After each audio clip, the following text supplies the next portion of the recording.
Tadi Kang Sapi sering menyinggung terkait dengan persiapan. Hmm. Kalau dari segi SDM nih, Hmm. sepenting apa sih persiapan menuju pemilu 2029? Kang Ya, Sapi? jadi tentu ketika masuk tahapan kita semua SDM KPU itu tidak akan sempat lagi untuk membaca secara detail Hmm, ketentuan, aturan, kemudian apa yang harus kita siapkan. Nah, pemilu 2009 harus kita maknai sesuatu yang berbeda dari 2024. Pemilihnya baru, banyak yang baru, tentunya yang hari ini usianya sekitar 13 tahun atau 14 tahun, nanti dia akan menjadi pemilih pemula kita di betul. 2029. Nah, itu tentu apa namanya pemilih-pemilih baru Gen Z yang kemudian menjadi target sasaran kita. Nah, kita otomatis dari sisi KPU, kita ingin mengharapkan teman-teman di KPU seluruhnya, terutama di wilayah Jawa Barat, untuk meningkatkan kapasitas diri dulu. Karena Hmm, kalau tidak, tentu kita akan tertinggal dari perkembangan-perkembangan yang ada. Kemudian yang kedua, kita harus membuat mindset baru tentang 2029. hmm. 2029 tentu kita sudah pahami hari ini IT demikian berkembang, medsos demikian luas berkembang, ada AI, ada macam-macam yang lain. Tentu itu yang harus teman-teman lakukan adjustment terhadap situasi yang ada ya. Jadi saya kira teman-teman dalam kesempatan hari ini tentu kita harapkan masing-masing punya fungsinya, ada divisinya masing-masing, ada subbagnya masing-masing, ada tugasnya masing-masing, tentu harus mampu meningkatkan kapasitasnya sendiri-sendiri. Tentu pemahaman aturan itu penting karena kita adalah lembaga negara. Kemudian yang kedua adalah kreativitas. Tentu yang kita harapkan teman-teman KPU di seluruh Jawa Barat itu mengembangkan kreativitasnya sehingga tentu warna pemilu di wilayah Jawa Barat tentu harus kita lihat sebagai sesuatu yang berbeda.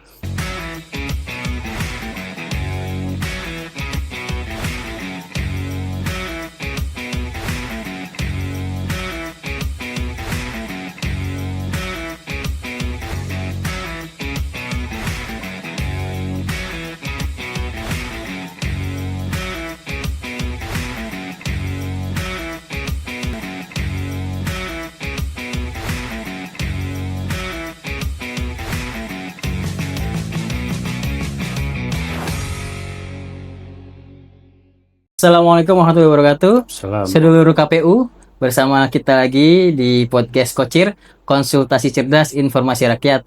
Kali ini kita kedatangan tamu istimewa dari KPU Provinsi Jawa Barat.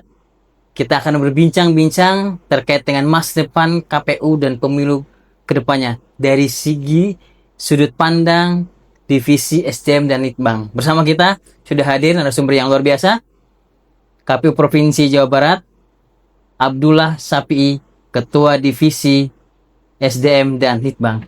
Selamat siang, Kang Sapi'i. Ya, selamat siang, Kang Basri. Terima kasih sudah diundang di podcast KPU Kota Cirebon. Kita yang terima kasih, Kang Sapi'i, di Ya, tengah-tengah kesibukan nih sudah menyempatkan waktu di Kota Cirebon. oke, makasih sama-sama. Kang Sapi'i, sejauh ini sebelum kita masuk ke tema, Ya, kegiatan-kegiatan di Provinsi Jawa Barat yang sedang dilakukan mm-mm. khususnya di tahun 2026 ini akan seperti apa nih, Kang Sapi'i?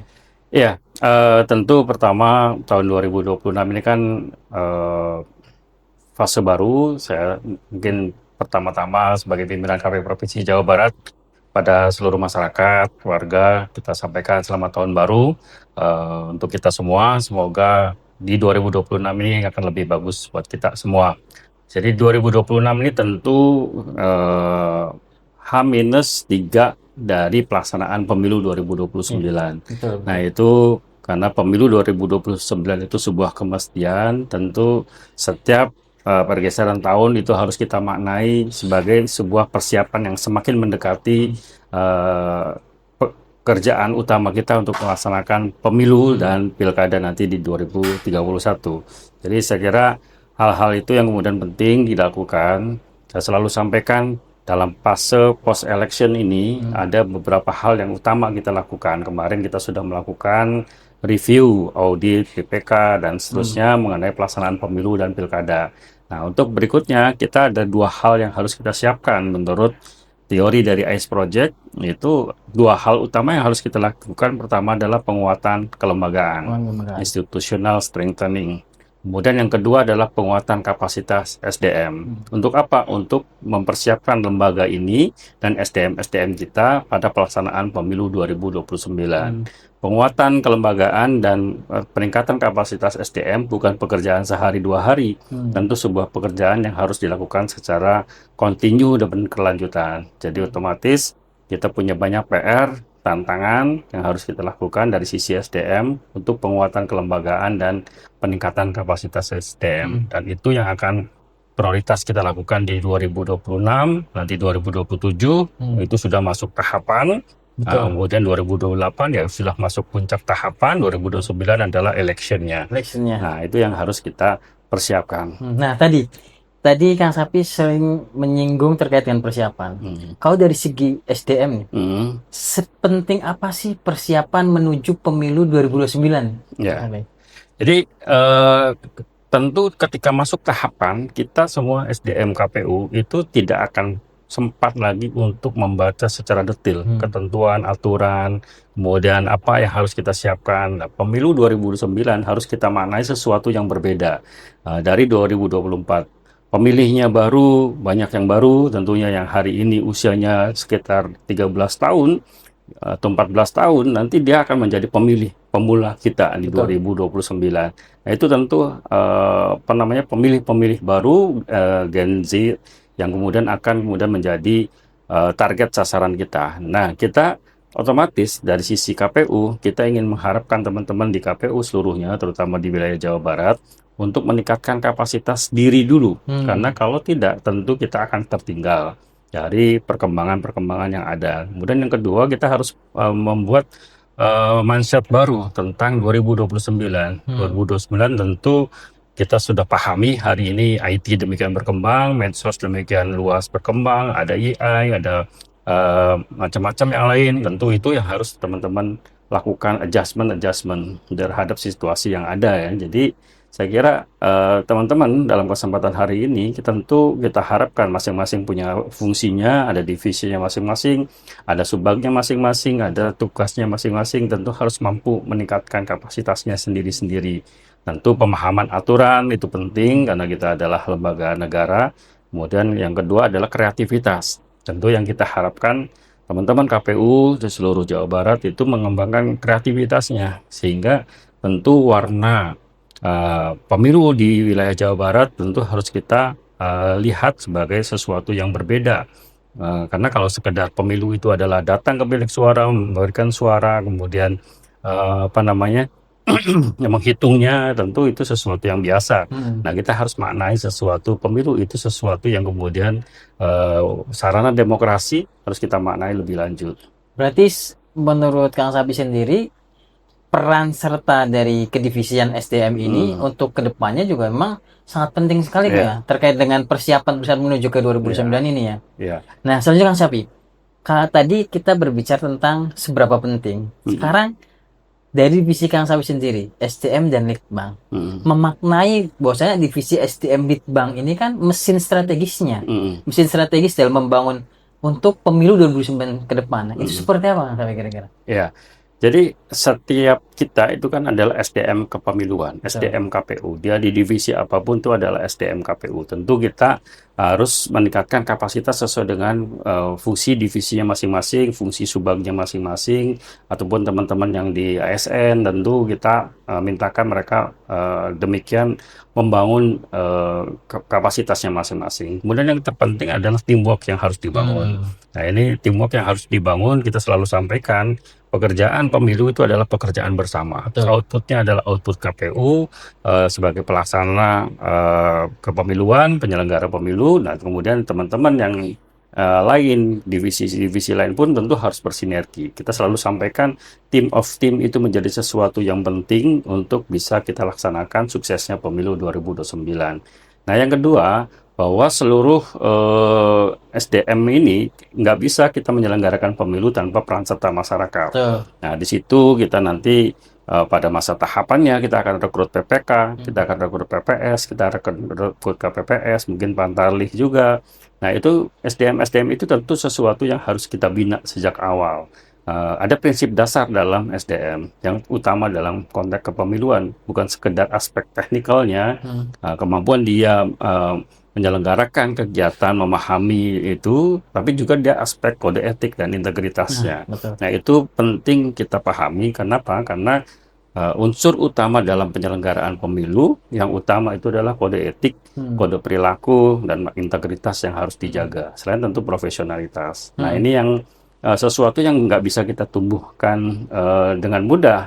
Kita harus punya parameter, kita harus punya mekanisme seleksi untuk merekrut SDM kepemiluan yang baik nanti ke depan.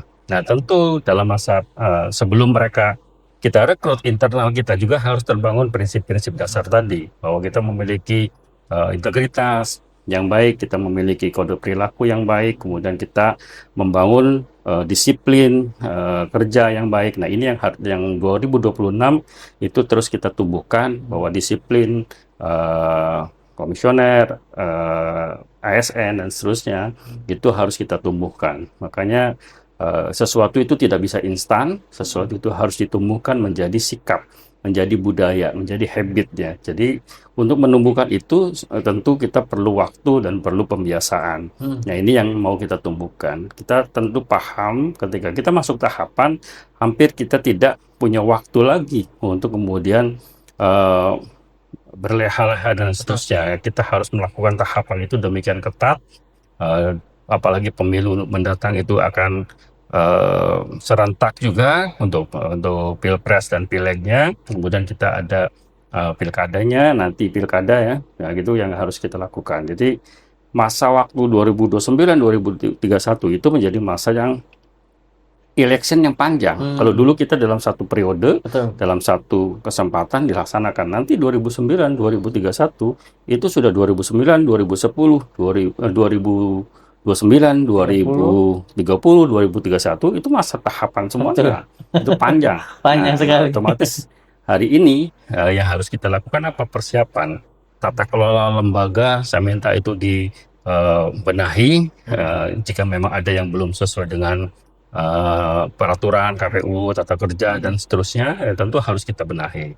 Nah, secara kebijakan, KPU RI juga sudah membuat beberapa instrumen kebijakan untuk bisa kita melaksanakan kegiatan kepemiluan sebagaimana tugas KPU itu untuk dilaksanakan. Kita ada SPIP untuk mempedomani mengenai pengendalian internal. Kita ada Satgas, kemudian ada pendidikan sosialisasi dan seterusnya. Nah, ini yang kemudian harus kita lakukan. Nah, tentu teman-teman di KPU Kabupaten Kota harus bisa melakukan sinergi kebijakan, sinergi dengan mitra-mitra yang lain. Kenapa? Karena hari ini tugas kita untuk menyukseskan pemilu itu bukan sekedar tugasnya KPU, bukan sekedar tugasnya Bawaslu, tapi tugas bersama. Nah, itu yang harus dilakukan oleh KPU yang ada sekarang, itu untuk bermitra secara strategis dengan komponen-komponen masyarakat yang lain, dengan eksekutif, dengan legislatif, dengan tokoh masyarakat, ormas, dengan komponen-komponen kepemudaan. Nah, itu yang harus dibangun ya. Jadi menurut saya memang kita hari ini sedang masa fase efisiensi, tapi tentu itu jangan menjadi hambatan buat kita untuk menelurkan kreativitas. Kita dengan punya background-nya masing-masing, tentu kita bisa punya jaringan, kita punya network, kita punya komunitas. Nah, itu yang harus kita bangun. Jadi kita punya tantangan, parameter yang paling utama adalah partisipasi. Nah, partisipasi itu harus kita tingkatkan menjadi bukan sekedar partisipasi dalam artian angka, tapi output, kesadaran politik, kesadaran bernegara terhadap masyarakat.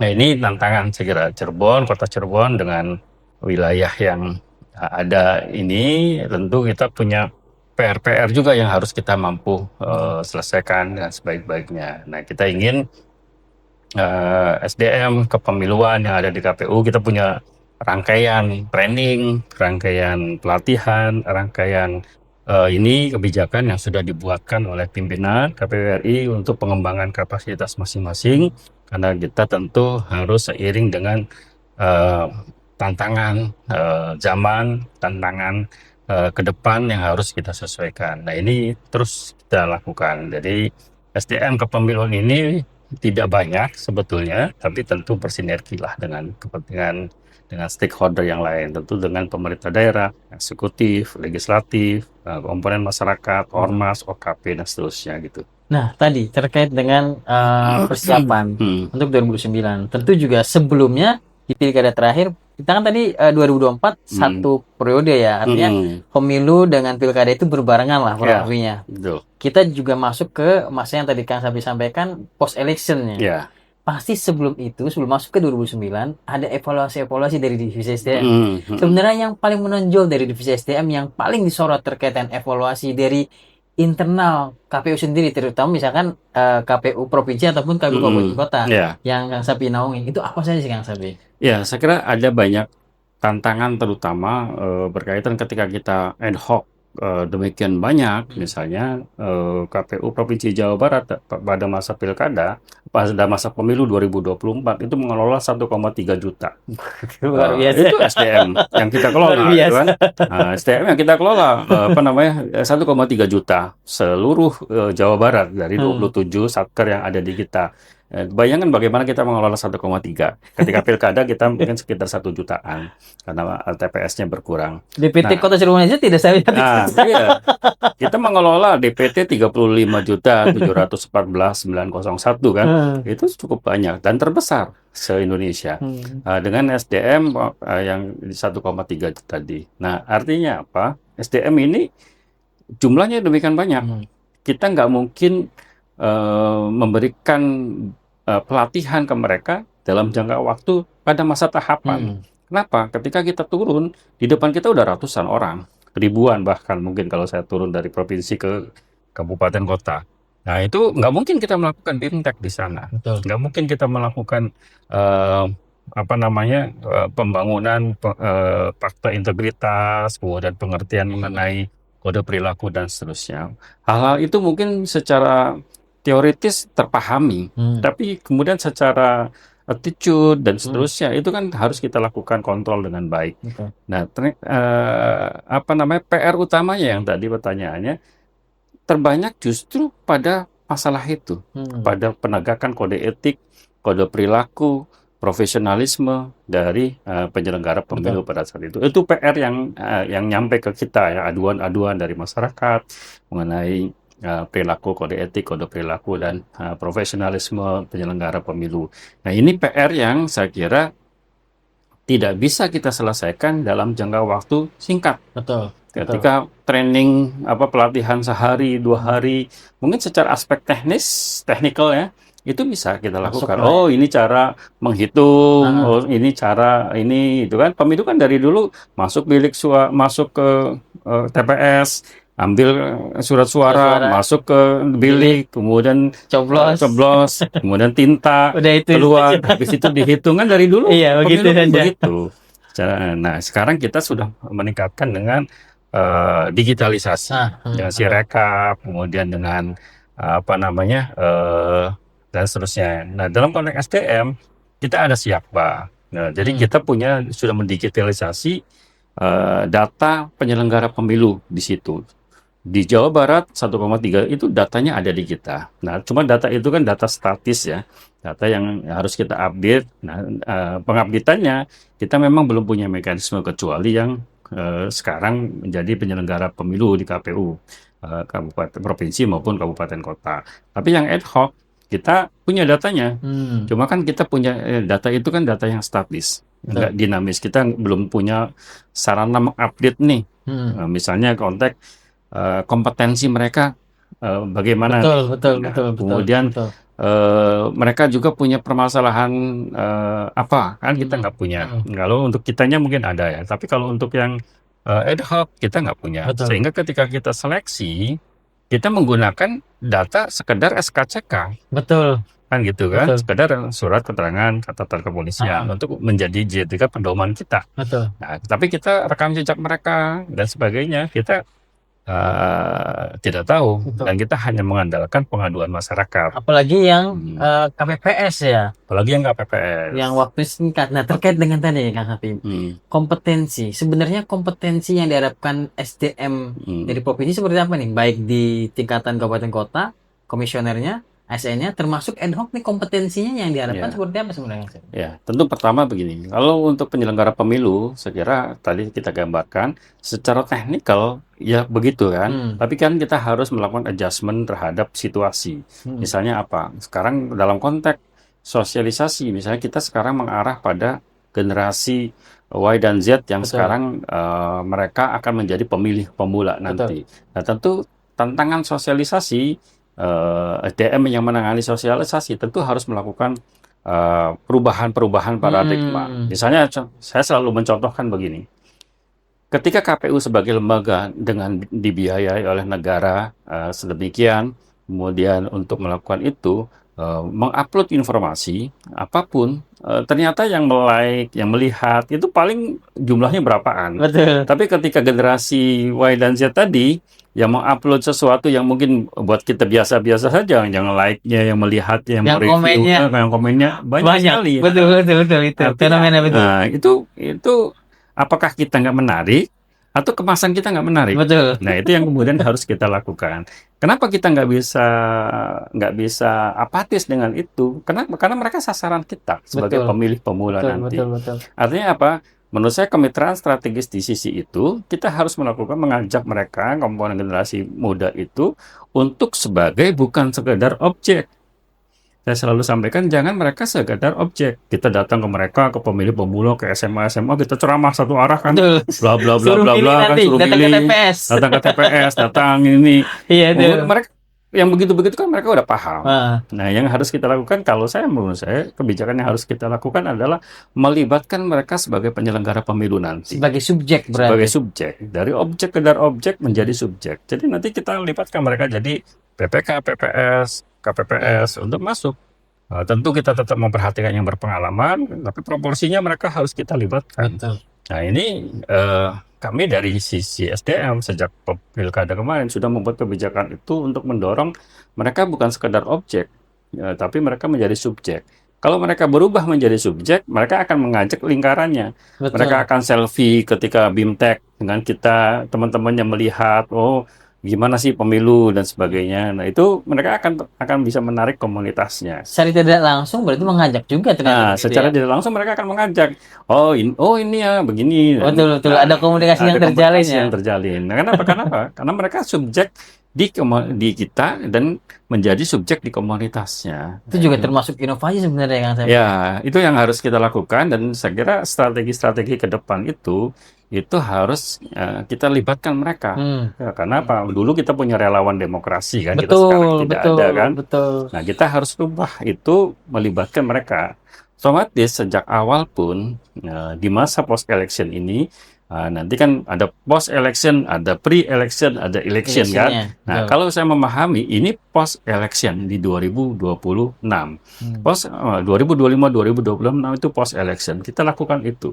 Kemitraan strategis, kita ajak generasi muda tadi, misalnya teman-teman di KPU Kota Cirebon datang ke komunitas-komunitas tadi, kita ajak dalam konteks tadi untuk menjadi subjeknya dari kepemiluan kita. Nah, kemudian yang kedua, tapi kita juga bangun kesadaran politik. Tentu kita bisa bermitra dengan legislatif, dengan eksekutif untuk bersama-sama membangun kesadaran politik di mereka. Jadi mereka akan kita libatkan menjadi subjek kita nanti ke depan. Nah, kemudian saya kira yang lumayan penting juga adalah bagaimana mereka itu kemudian bisa membuat kreasi-kreasi. Jadi mungkin ini terkait anggaran bisa juga, tapi juga bisa bentuknya lain. Misalnya apa? Mungkin kita terbatas anggaran hari ini. Kita bisa memberikan sekedar sweetener ya, pemanis ke mereka ketika mereka membuat konten apapun. Tapi mereka sekedar diberikan pulsa gratis apa itu sudah mereka senang sekarang udah senang. Saya lihat di beberapa konten kreator itu mereka cuma memberikan giveaway apa 50.000 pulsa gitu kan, cuma mereka terhargai, oh saya dikirim sekian sama ini. Nah, itu menurut saya kita harus buat kreatif jadi dengan anggaran yang ada yang tersedia, tapi juga tidak menutup kemungkinan kita bermitra strategis dengan eksekutif, dengan legislatif, dengan komponen masyarakat yang lain untuk bisa membangun bersama. Jadi mereka penyelenggara pemilu yang nanti akan menjadi penyelenggara pemilu ke depan, dan itu kita butuh mereka yang berjiwa kreatif. Nah ya tentu si KPU itu harus menyediakan ruang buat mereka. Saya kira itu. Nah tadi masuk saya tertarik dengan inovasi. Itu kan inovasi kita ke eksternal keluar ya. Mm-mm. Sekarang berbicara inovasi ke dalam Ke internal dalam. nih. Ada nggak sih dari KPU provinsi sendiri Mm-mm. inovasi-inovasinya supaya SDM di Mm-mm. kita internal yang di kabupaten kota lah khususnya. Ini juga buat teman-teman di kabupaten kota yang Mm-mm. lain. Mm-mm. Dari KPU provinsi inovasi-inovasi yang akan disampaikan atau dilaksanakan di 2026 ini Mm-mm. sehingga inovasi itu bisa memperkuat profesionalisme dari kita selaku yang sedang Ya. menjalankan tugas sebagai komisioner. Mas Safi. Ada nggak seperti itu? Ya, di RI kita ada PKSDM ya, Pusat Kompetensi Sumber Daya Manusia KPU RI kan. Di sana apa namanya kegiatan-kegiatan, rencana pelatihan, training dan seterusnya itu digodok, kemudian nanti disampaikan menjadi kebijakan oleh pimpinan untuk dilaksanakan oleh PKSDM, kemudian KPU Provinsi, KPU RI, KPU Provinsi dan KPU Kabupaten Kota. Nah, dari beberapa terakhir kita melakukan rakor di Lampung sebelum tahun baru, itu memang punya rencana untuk melakukan pelatihan-pelatihan kapasitas baik untuk provinsi maupun KPU Kabupaten Kota. Kita juga pernah ada apa namanya public speaking yang kemudian dilakukan oleh KPU RI dengan mengundang apa namanya mentor-mentor Profesional yang ya. sangat bagus. Saya kira mungkin bahasa kita oh itu hal-hal yang remeh Ah, sebetulnya, tapi ternyata memang saya lihat itu sesuatu yang penting. Bagaimana kita mengkomunikasikan sesuatu secara singkat tapi mengena pada sasaran. Nah, itu saya kira hal-hal penting juga untuk bisa kita lakukan. Kemudian yang kedua, saya kira kita juga harus membangun kreasi. Kita nanti SDM ada beberapa kegiatan yang direncanakan berkaitan dengan pengembangan kapasitas, betul. kemudian uh, penyiapan teknologi informasi untuk SDM dan seterusnya ya yang akan kita nanti buat karena ke depan kita harus membangun sebuah sistem yang simple sebetulnya. Bagaimana kita memastikan SDM kita baik. Kemudian bayangkan data di kita demikian luas, bagaimana kita menyederhanakan itu menjadi sesuatu yang mudah. Nah, sehingga ketika kita membutuhkan data itu, kita bisa tersedia. Kemudian yang kedua, saya kira kita juga membuka ruang untuk apa namanya kuliah ya teman-teman Hmm, yang eh, penyelenggara KPU, yang komisioner dan teman-teman itu kita juga secara PKPU Tata Kerja juga sudah dirubah untuk silakan hanya memberitahu untuk ikut perkuliahan ya. Kemudian yang ASN juga silakan untuk melakukan perkuliahan di masa mumpung sebelum masa tahapan tahapan ya, ya. karena biasanya kalau masa tahapan itu kita dilarang.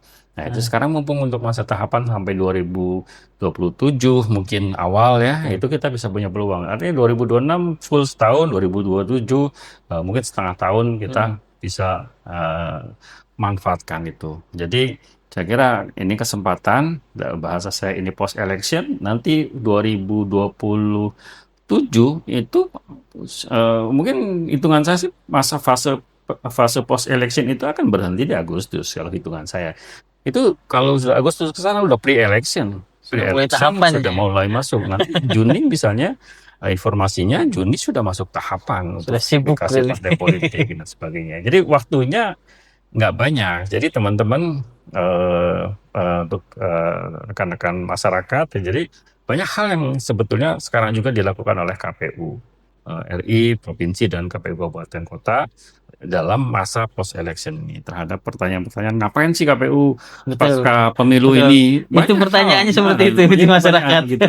Ngapain KPU pasca pemilu? Jadi Hmm, tahapan itu ada masanya kan yang kita sebut sebagai fase pre-election hmm. tadi.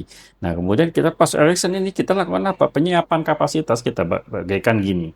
Kita sudah running mobil, sudah berjalan lama, kemudian kita perlu ada masa recover, jeda, Betul. perbaikan, kemudian recover sistem-sistem yang ada dan kemudian peningkatan kemampuannya di Betul. situ. Nah, di situ kita 2026 itu fase itu harus kita lalui dengan sebaik-baiknya. Makanya saya selalu instruksikan ke bawah harus manfaatkan itu untuk sarana belajar, sarana mengelola informasi, dan kemarin digitalisasi juga harus kita selesaikan. Masa kemarin masih banyak mungkin data-data yang masih berbentuk hard copy yang harus Iya. didigitalisasi, ya segera didigitalisasi dengan sebaik-baiknya sehingga ketika masuk itu kita ini. Banyak pertanyaan sebetulnya nanti akan kita alami.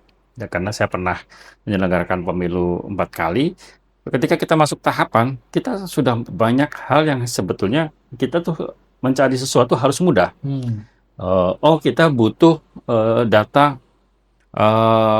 caleg A misalnya. Iya, Nah, betul. harus dengan mudah kita ambil.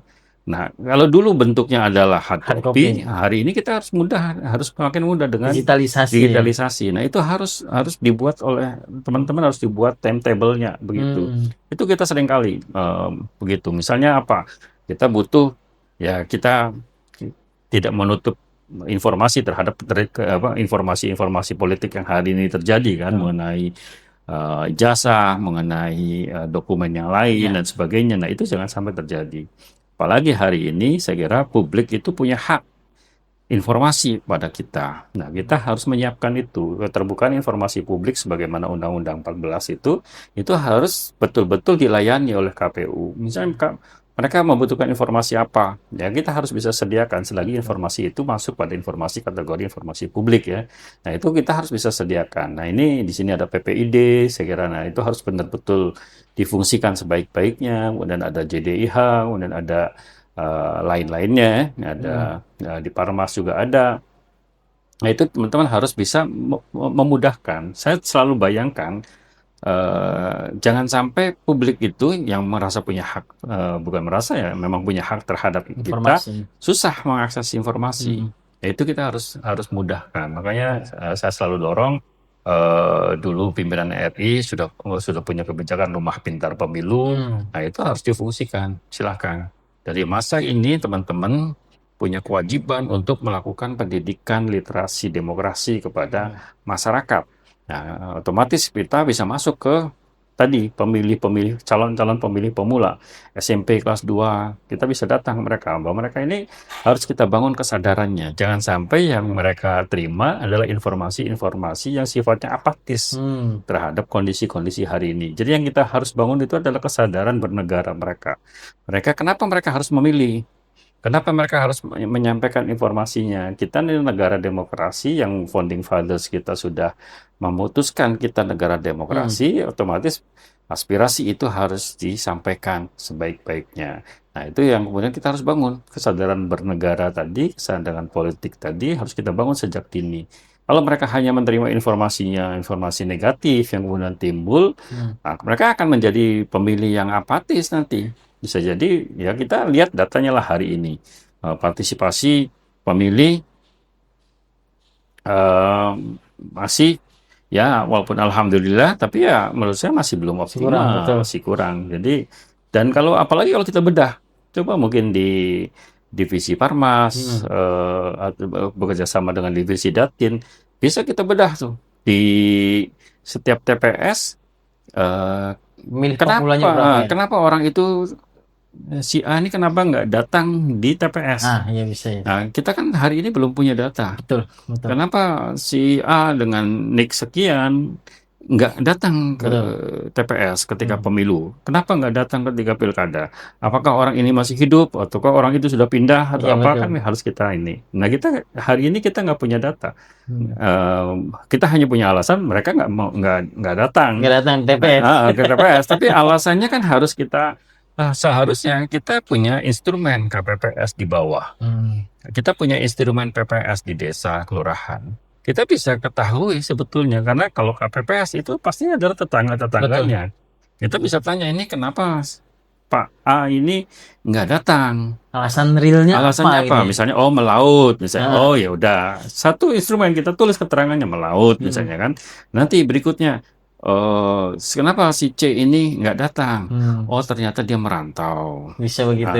Jadi kita KPU Kota Cirebon punya data kesimpulan Hmm. kenapa orang itu tidak datang ke TPS. Nah, saya nggak tahu, saya sih himbau teman-teman untuk untuk melakukan evaluasi tadi. Kenapa partisipasi ini tidak maksimal kita Hmm. capai? Nah, itu harus kita ketahui. Gunanya apa? Gunanya ke depan adalah untuk kita melakukan antisipasi Hmm. tentunya. Pertama, kalau memang misalnya, oh dia melaut. Kalau melaut ya kan otomatis pekerjaan. Betul. Nah, kita bisa usulkan misalnya seperti apa nanti usulannya kan. Kalau misalnya ternyata dia merantau, oh berarti dia punya problem dengan eh, informasi dia tentang pindah memilih. Betul. Nah, itu kan berarti kan kita bisa Betul. carikan solusinya. Kenapa dia di sini dia nggak mengurus pindah memilih, dia hanya tidak memilih saja. Nah, Hmm. harusnya kan dia mengurus pindah Fenomena. memilih kan gitu kan. Kemudian anak misalnya eh, dia bekerja, kemudian nggak ada lembur dan sebagainya Hmm. kan, itu kan kita harus ketahui ya. Nah itu yang harus kita detail. Kenapa orang ini nggak datang karena sakit misalnya kan? Nah berarti kan kita masih punya kebijakan bahwa orang itu bisa kita datangi. Betul. Nah itu hal-hal itu atau dia orang tua, berarti kan otomatis KPPS punya kewajiban menjemput atau Betul. mengantarkan ke rumahnya. Nah itu yang gitu harus kita bisa ketahui sehingga sebetulnya itu bukan sesuatu yang sulit menurut saya. KPPS itu bisa melakukan itu pasca post election, pasca pemilu, pasca pencoblosan, Hmm. data kan ada tuh, Ada. Masih ada. formulir Daftar di hadir. depan daftar hadir. Betul ada. Oh ini datang, ini nggak datang, Betul. dan seterusnya. Betul. Nah itu kita bisa telusuri Sebenarnya sehingga. evaluasi itu bisa menjadi catatan dan buat evaluasi ke depan tuh Nah, ya. iya, bisa. Nanti kita bisa Hmm. simpulkan secara Jawa Barat, oh, ternyata banyak orang tidak memilih karena misalnya Bekerja misalnya. bekerja, Ah, atau kita akurasinya, oh, ternyata ini problemnya sebenarnya orang ini merantau nih. iya. Nah, berarti problemnya adalah di masalah informasi kita mengenai Betul. pindah Betul. memilih. Kemudian atau yang lain, misalnya yang ada yang alasannya jauh, misalnya TPS. Oh, berarti Hmm. kita harus antisipasi nih. Betul. Kadang-kadang karena kita ketika penyusunan data pemilih bisa jadi dia ke cross ya Hmm. datanya kan. Dari tempatnya berarti jauh aja. Dari tempatnya lebih jauh. Nah itu atau dia orang tua sakit, itu kan orang tua ya kita punya kebijakan bahwa kalau orang tua ya kita bisa Bisa jemput jemput atau kan, kita antarkan atau surat kita suaranya. antarkan surat-suaranya ke sana. Nah itu data itu belum ada sampai hari ini dan menurut saya kalau KPU Kota Cirebon bisa memulai untuk mendata itu dengan sebaik-baiknya itu sangat sangat bagus sehingga apalagi kalau kita punya data time series. Oh dia pemilu 2024 datang nih. Hmm. Nanti 2029 kita buat tuh. Oh 2029 dia Nggak datang nggak ke ada TPS. nih. Kan kita tahu nih sebabnya apa. Oh dia misalnya meninggal kan. Oh Ah, ya udah. ah. Nah itu kan kita bisa tahu. Misalnya dia datang lagi. Nah itu harus ada data time series yang nanti sebetulnya itu akan menjadi data yang berkualitas. Hmm. Dan itu kalau saya sebagai akademisi ya itu buat saya data yang sangat luar biasa. Betul. Itu kayaknya evaluasi yang sangat perlu dilaksanakan KPU Kabupaten Kota ini kayaknya. Ya, betul. Nanti saya kira itu yang selalu beberapa kali sebetulnya sudah saya sampaikan. Hmm. Itu kita harus punya.